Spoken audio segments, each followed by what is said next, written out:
ना अब ये क्वेश्चन आएगा, इस क्वेश्चन में आपको वी नॉट निकालना है if first case I S is equals to 15 amperes and second case if I S is equals to 30 amperes. So आप जानते हैं that this is a linear circuit. So क्या ये ज़रूरी है कि आप पहले 15 एम्पियर के लिए सर्किट को सॉल्व करें एंड वी नॉट निकालें और फिर 30 एम्पियर के लिए सॉल्व करें? नहीं, ऐसा ज़रूरी नहीं है। सो आप I S is equals to 15 ampere के लिए सॉल्व करें और आपका आंसर आ जाएगा। सो डायरेक्टली आप देख सकते हैं दैट 15 एम्पियर है, 15 एम्पियर करंट पैरेलल रेजिस्टर्स में ये जो कॉम्बिनेशन है एंड ये कॉम्बिनेशन दोनों पैरेलल में, दैट मीन्स करंट डिवाइड होगी। So current division rule apply हो सकता है because resistors are in parallel. So आपको ये करंट निकालनी है, ठीक है। सो दैट मीन्स सपोज ये आई करंट बोलता हूँ, I1। सो ये करंट I1 आपको निकालनी है, दिस इज़ I। सो ये करंट निकालना है, ये करंट 20 ओम्स रजिस्टर में फ़्लो कर रहा है, ठीक है। सो I1 करंट निकालने के लिए आपको ये वाला रजिस्टर लेना होता है। मैं आपको करंट डिवीज़न रूल बता चुका हूँ। अगर आपको इस रजिस्टर में करंट निकालनी है देन आपको न्यूमरेटर में ये वाला रजिस्टर लेना होगा, divided by sum of register that mean 20 + 4 that means 24 into total current that is 15, ठीक है। नाउ ये जो I1 करंट है ये 8 ओम्स में फ़्लो करेगा, 12 ओम्स में भी फ़्लो करेगा, ठीक है। So that means 8 into I1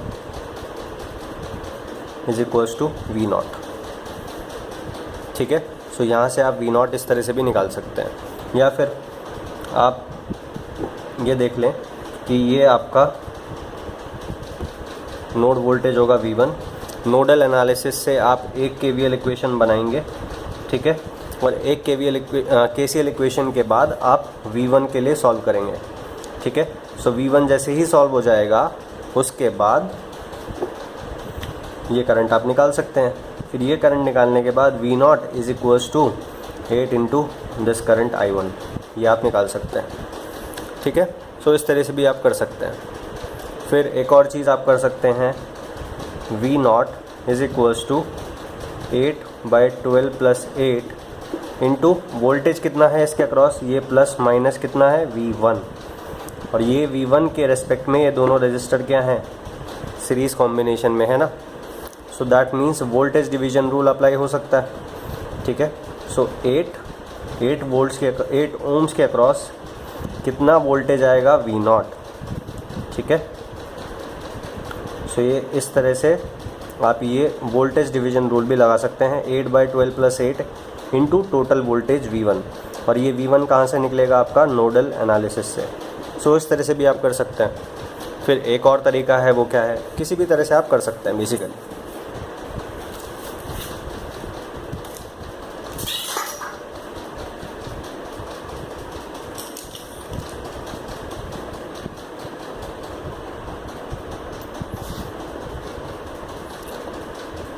और आप क्या कर सकते हैं, ये 15 एम्पियर, ये 4 ओम्स का रेजिस्टेंस पैरेलल में है, that means this can be converted into a voltage source.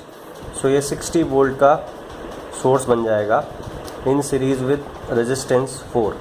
फिर एक रेजिस्टेंस कौन सा आएगा, 12, एंड एक रेजिस्टेंस आएगा आपका 8 ओम्स, ठीक है। ये रेजिस्टेंस आएगा आपका 8 ohms. So directly 60 divided by 4 + 12 + 8, so ये कितना हो जाएगा, 60 डिवाइडेड बाय टोटल रेजिस्टेंस कितना हुआ, 24, ठीक है। ये आपका करंट हुआ, ठीक है। So this is current and ये V नॉट है। So this current into 8 is equals to V naught, that means this current into 8 is equals to V naught. So मैं आपको ज़्यादा सॉल्व करके नहीं बताऊंगा बिकॉज ये बहुत सिंपल सा सर्किट है। सो कैसे भी आप इसको सॉल्व कर सकते हैं। मैं जो आपको बताना चाह रहा हूँ वो लीनियरिटी प्रॉपर्टी है, ठीक है।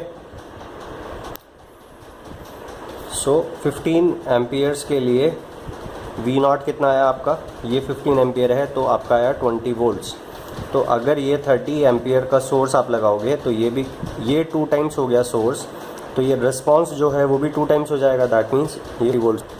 ठीक है, नाउ एक और चीज़ मैं अप्लाई करके बता। सो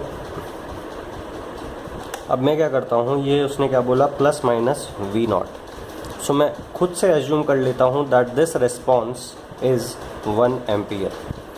सो ये 1 एम्पियर है, that means V naught is equals to 8 volts आपने एज्यूम करा है। एक तरह से 1 एम्पियर एज्यूम करना is same as 8 volts assume करना। ठीक है, नाउ दैट मीन्स यहाँ कितना आएगा, ये प्लस माइनस 12 वोल्ट होगा, दैट मीन्स यहाँ 20 वोल्ट्स का आएगा। नाउ दैट मीन्स यहाँ प्लस है यहाँ माइनस, ये 20 वोल्ट इसके अक्रॉस आएगा। ठीक है, ये ज़ीरो पोटेंशियल है, यहाँ ज़ीरो है तो यहाँ प्लस 8 हुआ, प्लस 8 से यहाँ प्लस 12 होके प्लस 20 हो गया। यहाँ प्लस 20 है, यहाँ ज़ीरो है, दैट मीन्स इसके अक्रॉस 20 वोल्ट्स है, दैट मीन्स इसके थ्रू करंट कितना होगा, 5 एम्पियर। सो 5 एम्पियर इधर गया, 1 एम्पियर इधर गया, दैट मीन्स 6 एम्पियर इधर आएगा, दैट मीन्स ये सोर्स 6 एम्पियर होना चाहिए। ठीक है, सो अगर आपने ये रिस्पॉन्स एज्यूम करा है then excitation should have been 6 ampere. ठीक है, so I S is equals to 6 ampere. आपका जो रिस्पॉन्स आया V naught that is 8 volts. I S अगर 1 एम्पियर होता तो ये कितना आता, 8/6 वोल्ट्स। अगर ये 15 एम्पियर है यानी ये 8/6 इंटू 15 होगा, और ये 30 है तो ये 30 इंटू 8/6 होगा। ठीक है, सो 2 3 2 4 3 5 दैट मीन्स 20, और ये हो जाएगा आपका 40। सो इस तरह से भी आप कर सकते हैं, एज्यूम कर लें एक रेस्पॉन्स। ठीक है, और उस रेस्पॉन्स को ट्रैक करके आप देखें कि एक्साइटेशन क्या होना चाहिए था, और उसके बाद लीनियरिटी प्रॉपर्टी अप्लाई करें। ठीक है, बेसिकली एक्साइटेशन एंड रेस्पॉन्स में एक पर्टिकुलर डाटा अगर आप निकाल सकते हैं देन किसी भी एक्साइटेशन के लिए आप रेस्पॉन्स निकाल सकते हैं। ठीक है, आपने रेस्पॉन्स से एक्साइटेशन को ट्रैक किया, फिर किसी भी एक्साइटेशन के लिए रेस्पॉन्स निकाल लिया, ये मेथड है। ठीक है, and this method is useful for simple circuits. ज़्यादा कॉम्प्लेक्स अगर सर्किट होगा then this method is not as useful as seems to B.